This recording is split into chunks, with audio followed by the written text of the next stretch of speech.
Hey everybody, I'm going to show you how I make my marshmallow fluff bats.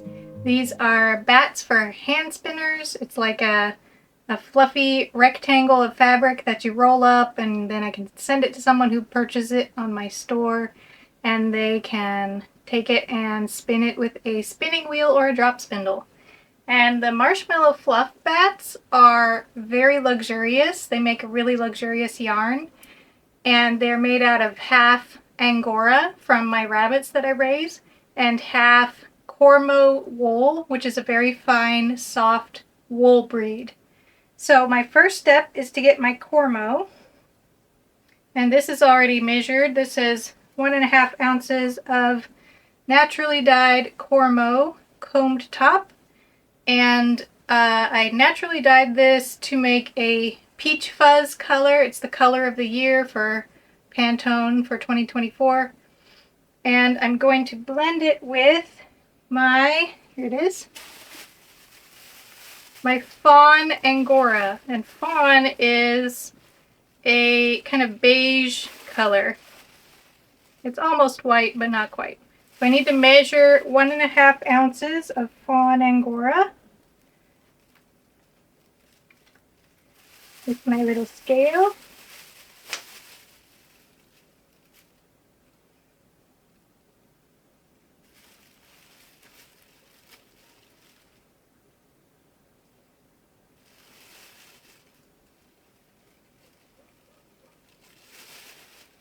And I'm going to add a little bit extra, just in case there's any hay or something mixed in there that's causing the weight to go up, but I'm going to have to take it out. We don't want hay in our bats.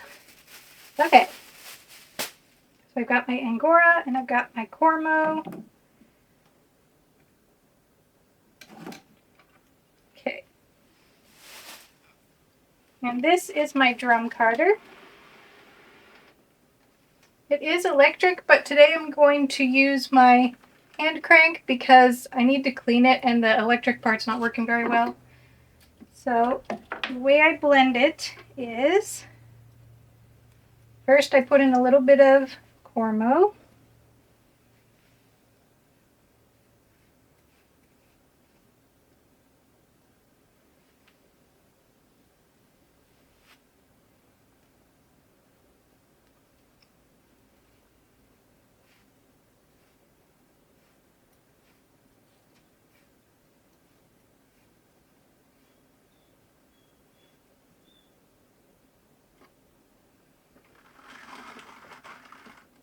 And anytime I see little short bits or bits of hay or dirt or anything I don't want in my bat, just pick it out. It's picking up a bunch of stuff that must have been underneath from my last bat. Okay, here we go. Another little layer of my Cormo.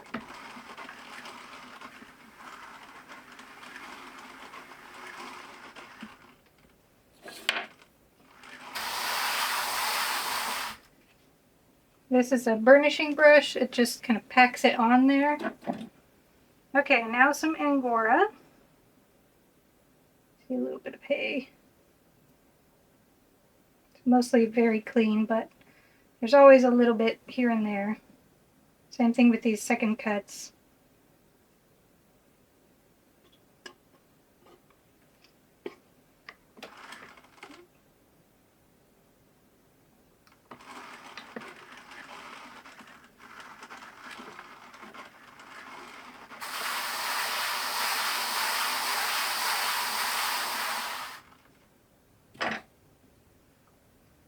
I'm going to put on a little more.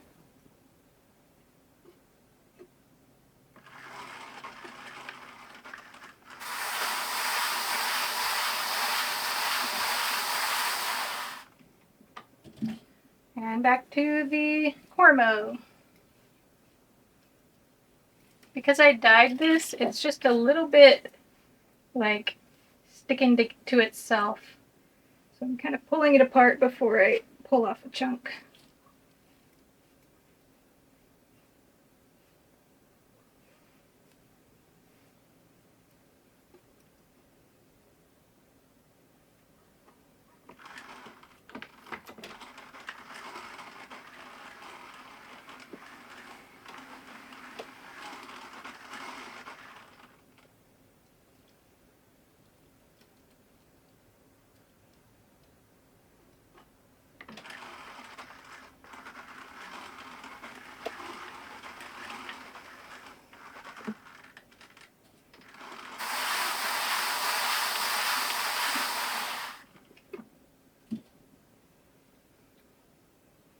Angora.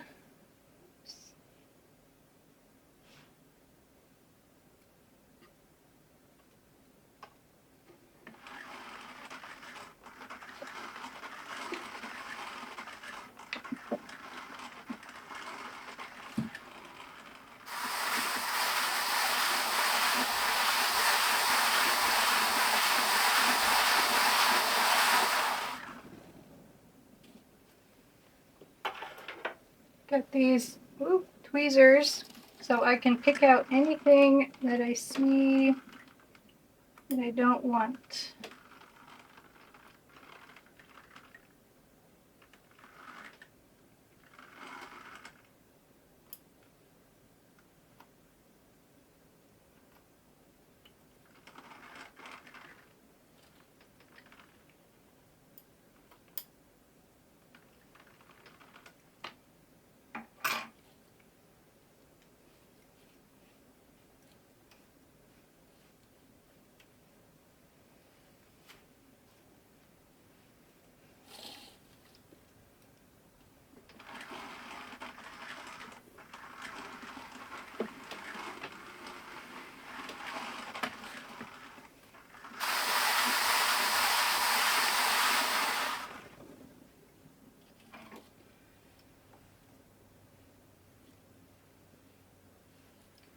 The wool was naturally dyed with a pink dye and a yellow dye. The pink dye was cochineal, which is an insect that is it's actually grown on cochineal farms, and it grows on prickly pear cacti. And once it completes its life cycle, it dries up and you can scrape them off the plant. It's a scale insect. And then they make this bright red dye. And the yellow is from Osage, orange, wood, like the tree, the Osage orange tree, bois d'arc tree. And I just got that from a friend locally and just kind of whittled it into strips, and you just boil it or simmer it really in a pot of water, and it makes a bright yellow dye.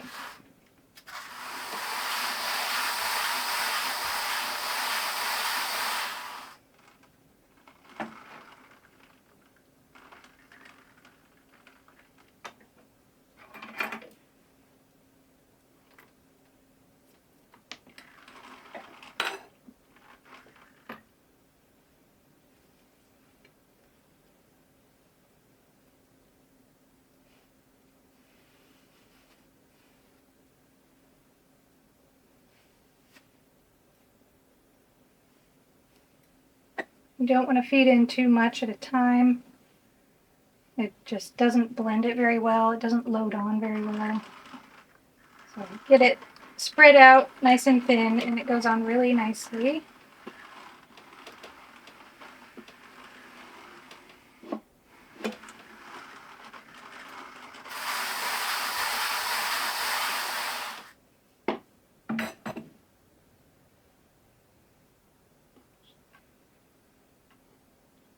Angora takes up a lot of space, but it's really actually not very much. It's very airy fiber.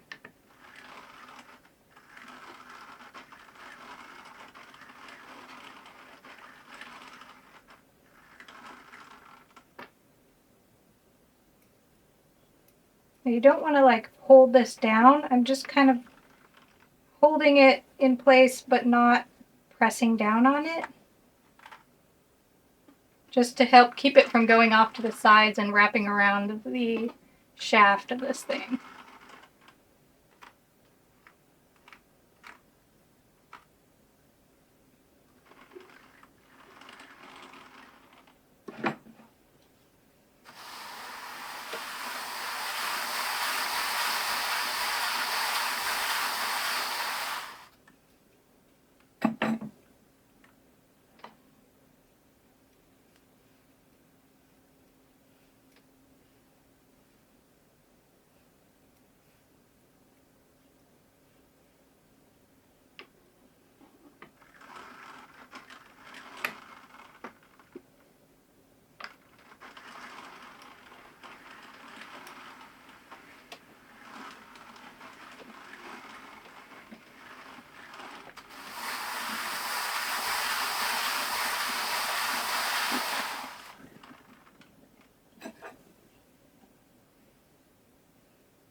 I may have put a little too much on this time, but I'm going to run it through again, so it'll work itself out.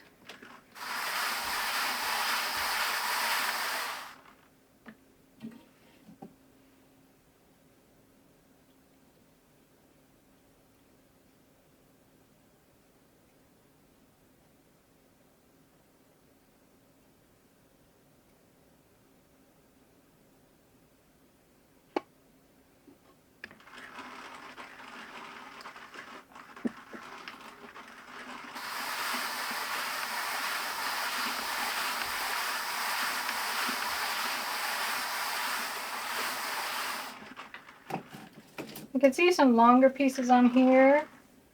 I'm just going to pull them off. If it's a short piece, just leave it on there.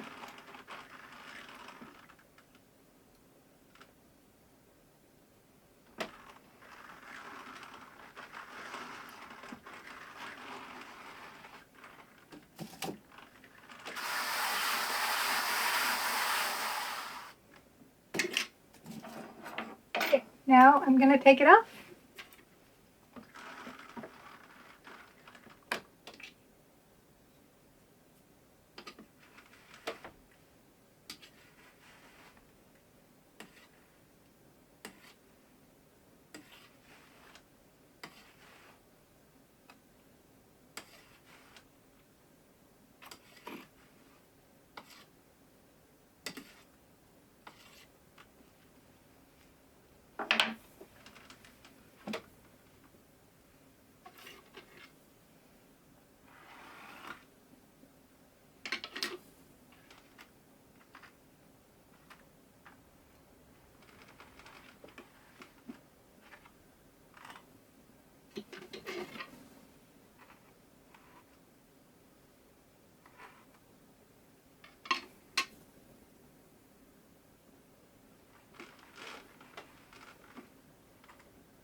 Okay, now you can see it's a little stripy.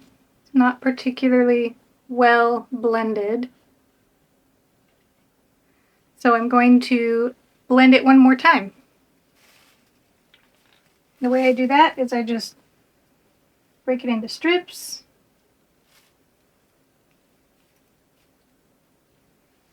And I like to make it into like a handful so it's easy to manage. And for the second time, I usually just put it right on the drum.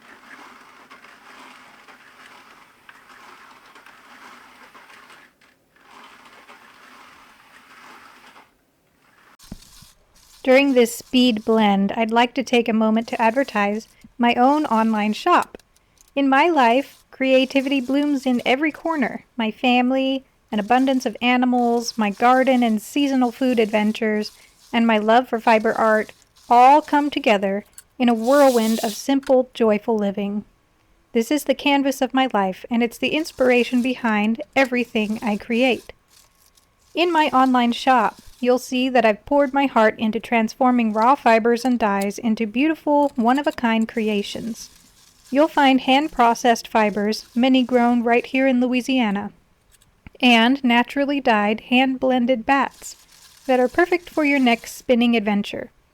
If you aren't a spinner yet, my drop spindle kits are the ideal way to begin your own fiber art adventure. But it doesn't stop with spinning materials. I've also crafted hand-woven bags, hand-spun tassels, and naturally dyed bandanas, each piece reflecting the rustic beauty of natural materials and old-fashioned skills. These items aren't just accessories, they're a connection to a simpler, more creative way of living. While my shop is currently a bit sparse, it does contain a few treasures. And it's about to be restocked with even more unique fibers and handmade goods in the coming weeks. Each piece is crafted with love and care and a commitment to living a creative life. So head on over to my shop, visit my homepage, spindleandspoonhomestead.com, and click on the Shop tab. Let's fill our homes with handmade joy and celebrate the traditional skills that have connected us to the earth for generations. And thank you for all of your generous support, whether it's through an actual purchase or just supporting me by following and liking my videos and making comments. I'm really grateful for all of your support. Thank you so much. Okay, here it is after its second pass. It could be blended another time, but I'm happy with it like this. I like having a little bit of that separation of color and fiber for some yarns, and so that's what I make for my marshmallow fluff. So this bat is ready to go in my shop.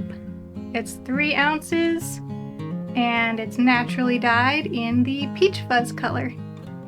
Thanks for watching. This is the shortcuts, second cuts, that's what they're called. Second cuts aftermath. Time to sweep the floor.